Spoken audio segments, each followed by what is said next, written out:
paper was sitting on the doorstep, and the story was that this dog had been rescued. They had found her in a dumpster in a parking lot, and somebody had called the shelter, and they came and got her. And right after they rescued her, she actually went into labor. So we went to the shelter to check it out. We got the runt of the litter. She was the 13th puppy. She was the tiny one. The whole time we were there, that little puppy was just tracking us. Like if we'd walk past the cage, she'd walk to the end of the cage, and she was following us. And she was just the most adorable little ball of fur. Well, we originally got Coco to be a companion for our first dog, Samantha. The two of them are just so protective of each other, and Sam's very bossy with Coco. They're both amazing. They're both amazing with children. You know, my daughter she's such a lovely child, and she's, you know, happy, but kids get stressed out. You know, they get stressed out at school and this and that. I think it's the unconditional love that a dog gives and the sense of security that she has knowing that those dogs would, you know, do anything for her. You know, as a parent, it also teaches responsibility. You know, respecting animals, loving animals, taking care of animals, and it's a good thing because they learn to care about something other than themselves.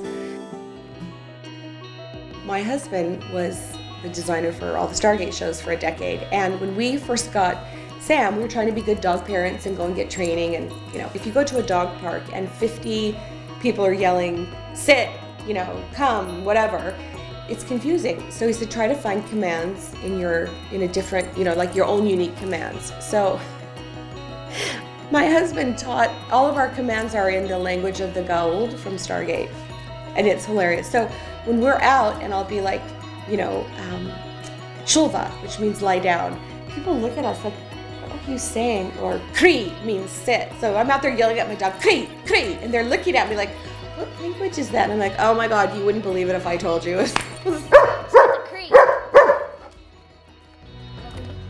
One day, we were replacing all the heater vents, and her ball rolled and fell down the heater vent.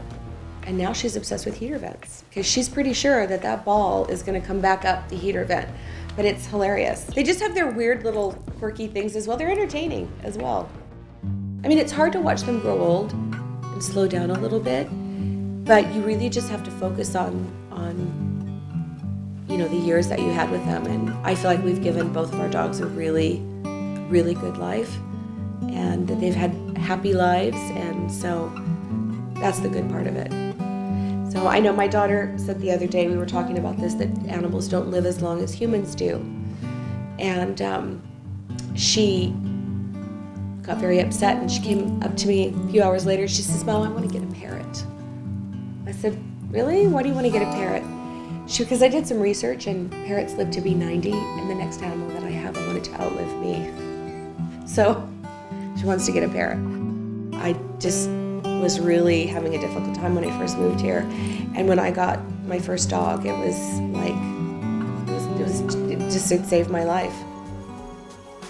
I think everybody is a dog person. Some people just don't know it. Go to the SPCA, go to the pound. The thing is, you just never know how great it's going to be until you get one.